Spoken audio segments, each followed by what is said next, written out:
I think what he's saying too, though, is like, I would used to use the dialer, or I use the dialer just to lead generate. I don't use the dialer to follow up on my leads. A dialer is a dialer. Follow-up CRN is a follow-up CRN. Yeah, the nice thing is that you have so many caller IDs, so you're never calling them with the same caller ID where they start recognizing your number. Everything around the dialer was built to help conversion go up. What most software companies do is they build the software that they think you want. Exactly. He built the software that he knows that you want. Again, my decision was made based off of what I saw in my reports. This is what I think is happening. I think that people are seeing, hey, I'm getting a lot of phone calls, and every time I answer it, it's a cold caller or whatever. I'm gonna just stop answering the phone, because every time I get a phone call, it's a freaking telemarketer. Like, they just know, and now they just learn to just keep their phone on silent. They don't care.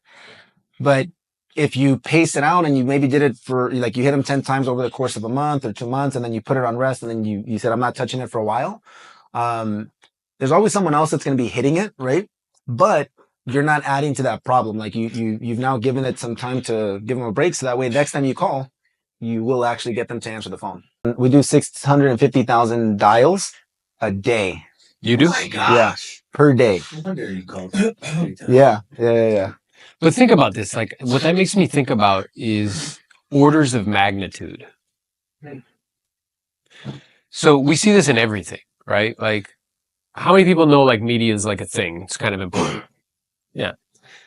But we drastically underestimate the orders of magnitude in terms of output that's required to actually get traction. Right? So he's doing orders of magnitude of 650,000 dials a day. Think about what that means in revenue. So if you want to make $100,000, you don't have to do this. If you want to make $1 million, yeah, this is what is required, million plus, in terms of revenue. So it's just figuring that out, right? It's a superior tool, period. It'll help you increase your contacts. It'll help you to do more deals. It'll be more efficient with your time and calling. But if you're not trying to really grow and expand, then you don't really need it. Yeah. What's the how much are your leads? It's 10 cents per record. How about for a lead builder, bro? 10 cents per record. Yeah. 12 cents. Yeah. I'm gonna share 2 cents with you. There you go. So I did the math. If you had a list of 10,000 people and you did 50 contacts a day, it would take you about 10 months to get through that list. Well, one time. To speak to them, but remember, you're dialing, but you're still tempting them, right? Right. So when you hit those attempts, just know that every time that you call that list of 10,000, you're shaving off a portion of it because you've already disqualified someone, right? You're having 50 conversations with some of them. It keeps getting smaller. You're getting wrong numbers, right? So that list isn't 10,000 after the first time you call it. It's now, let's say, 9,700. Yeah, and the way I view this, to Boom. your point, is it's an investment. It's in data. Like, okay, in business, if you have a superior tool and it's a competitive advantage, would you pay for it? Of course, right? So I think that, yeah, like the other option is keep using Mojo.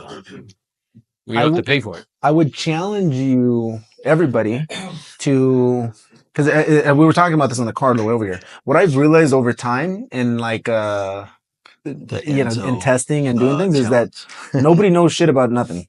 Like, nobody knows shit about, and it sounds funny, right? But like, shit about fuck. Yeah, nobody knows shit about shit, right? Like, and we were talking about this, and what I mean by that is that most of us will oftentimes hear something and then make that the truth of what is true. We take somebody's word for it. We take someone's word for it, and then before you know it, that message gets watered down 1,000 different times, and now everybody in the whole world is thinking expireds are the greatest gift to the real estate industry. Like, that's the place where you get listings from.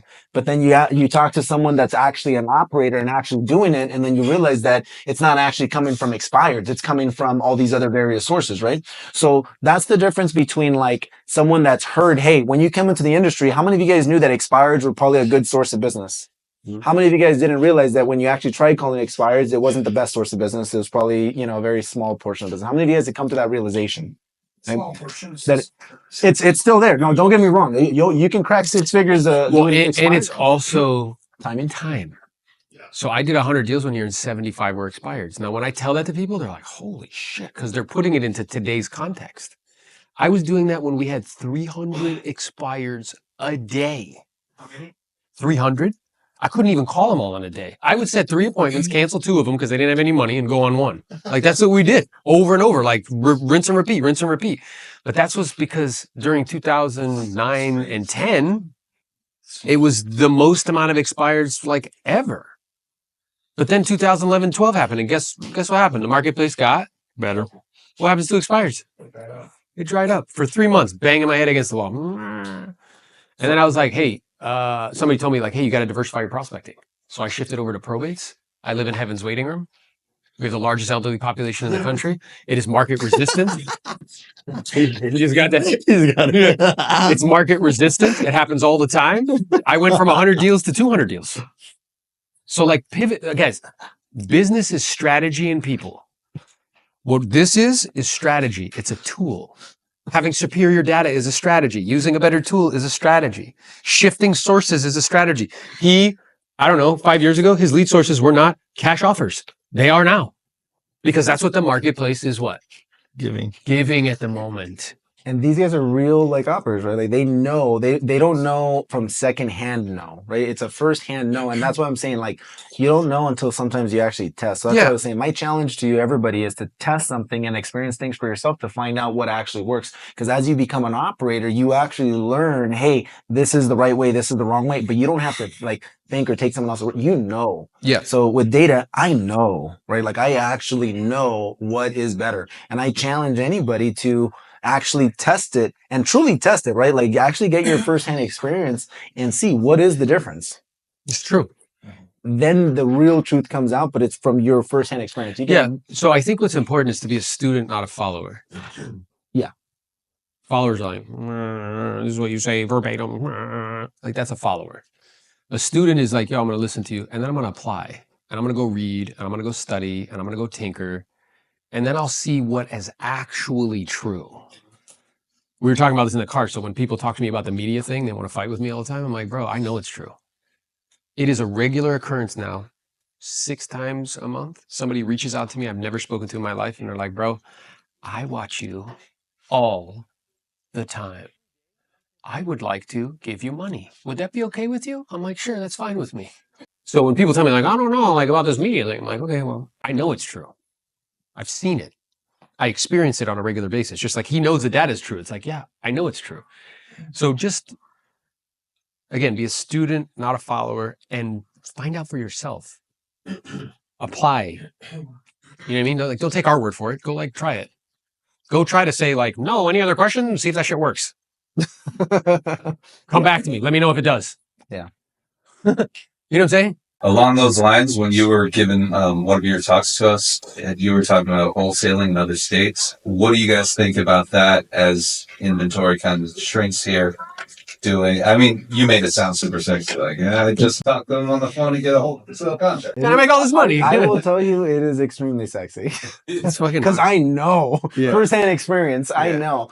And we talked about this a lot, and I have to thank Aaron and Jose for literally introducing it to me, because Jose is the one that actually first introduced me to a specific person that taught me that business. He's the one that gave us the mental like permission to actually go explore and learn different things outside of like the one channel mind and like, you know, have blinders on, don't look at it any different way of doing business or making money off the real estate world.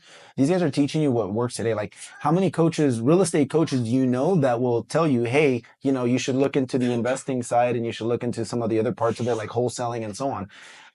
That was not at all our It's still initial. Yeah, it's still not. It's not Still the not. initial. Well, no, but you're changing that. Yeah, we're changing. So that's what I'm saying. Like you guys are giving the real shit that works today. Well, even the talk that we're doing tomorrow, I think one of the things is, at least my portion of it is like, how to stop thinking like a realtor, how to stop thinking like a real estate agent. I think that as real estate agents, we've been programmed to only believe certain things. So like the first slide tomorrow is like, okay, like when I say lead generation, what do real estate agents think? Like sources, you guys already named them: expires, for sale by owners, just listed, just sold, right? The 3 horsemen. Yeah. As a wholesaler, you don't think like that. Like if you knew all the different lists that these wholesalers have, like tax delinquencies, code violations, probate, obituaries, like all these different things. You're like, oh shit, Cash offers. there's actually somebody else with the same target market that we have. Yeah, they're the same avatar. What are we both looking for? A A motivated motivated. So what's interesting is like I was on and my intention saying this is not to like name drop or anything, but it's just like true. So I was on Pace Morby. He invited me 3 times to speak on his platform, and he was saying to me, he's like, it's interesting that our 2 kind of communities don't collaborate. He's like, why do you think that is? I'm like, well, number one, you guys talk shit. He's like, what do you mean? I'm like, when I was on Ryan Panini's podcast, what is the first thing he said? You're a realtor. Oh, you're a realtor, bro. I'm like, you don't see me showing up to your podcast being like, oh, you're a wholesaler. You write shitty offers on all my listings. Like, I don't do that. So one is that, but 2, truthfully, we have the same avatar. We're going after the same people. Now, I think that his community can learn from us. And we can learn from them. To get skilled on what to say and how to say it. We can learn from them to think more creatively, to think about different opportunities. And I think the agent in the future will have multiple options, not just listing the He property. said the agent of the future. Well, here's The agent of the future will give you options. It's like, yo, we can give you cash offer if you want. We can do retail. Here's a creative finance option. Like there's going to be multiple different options. It sucks how most real estate agents don't own any real estate. The interesting thing is that when you leave when you're always thinking in a box, right? So you get trapped in this box and this one way of doing things and looking at it. Like you can have the best deal in the world, and your mind tells you, oh, that's a listing opportunity. Right? Somebody says like, no, I just want like 500. Like the And you're like, no, we could get more money. Please, we could get more money. I promise you, we'll put on the market, we'll get more money. And Jose had somebody do that to him on the phone, and he's smart enough now because he's open to it. She's like, I want 500. He knows right now in this area, any house that's not falling down is 500,000. That's a fucking deal. I literally just wholesaled my first property with a $70,000 assignment fee. Because, dude, if your mind $70,000, if your mind is blind one to assignment the fee, I was opportunity, like, God damn. your eyes will be like, if your mind is blind to the possibility, you're. No, I did the full assignment this time. Yeah, and I did the full assignment. He got this naked on the fucking thing. No, like, to be what honest, it is, baby. To be honest, Making 70 grand, motherfucker. No. I use the escrow officer that a wholesaler Hell yeah. uses. What's that? I use the escrow officer that a big time wholesaler uses, and they already had their process of how they do it, bro. So like it was like I was like, oh my God. But he had to have so again, what I was saying is like if your mind is blind to the possibility, your eyes will be blind to the opportunity. There will literally be some shit right in front of you and you won't see it. And she would have never listed the property. No matter what you said. No matter what I could get you so much money, I promise you. Blah, blah, blah. She would have never listed it. 70 grand assignment fee. I was like, man. So I think it's just the agent of the future. You have to ask yourself, are you in alignment with becoming the agent of the future? No. Here's the thing. It's you guys all identify as realtors. That's when you make the switch. You have to identify as a real estate professional. Yeah. That's the key difference. You can't, if you box yourself into, hey, I'm an agent and that's what I do and that's how you. I'm a real estate professional. Yeah, I like that. You're a real estate professional. You're not a real estate agent. You got into real estate, I'm sure, not just for the selling of homes. I'm sure every single person in here wants to own more homes than they probably currently own right now. Yeah. Like I if I ask you guys to raise your hands, you guys probably all raise your hand and say, I would like to own more than I currently own currently. And you probably came in with that concept and idea before you even got started with the the main driver. It was the main driver. Yeah. So why did that change once you're in, where now the only thing you're thinking about is listing? There's one of my mentors actually shared this with me and he says like, dude, the last thing I want to do, he's like, well, like, no, I'm sorry. The whole, I think Gary Keller or someone, Keller Williams says something like, hey, you want to list to last? He's like, I agree with that to some extent. My philosophy is the last thing I want to do is list it, which that's makes a completely different mind shift. Annabelle's smiling because like that's what she does. Like it's the last thing I want to do. Yeah, I'm gonna come up with all these other creative ways to try to make it work. I hate it when I get a listing. Literally, I hate it. Yeah. The good news is you looked at every opportunity, and at the end, there's still a chance to list. Monetize it. Yeah. Now, what's also true, you have to be skilled in that conversation. Right. Because how many of you guys have been like, yeah, I'll buy it for this cheap. And then you're like, wait a minute, we can get more money. And you're like, fuck you, dude. I don't trust you now. So there's you have to be that's a nuanced conversation. I'm out of the closet, team. Yeah. So I'm glad that his exposure and his reach is growing because I've seen it since before he was a coach. He was a closet coach.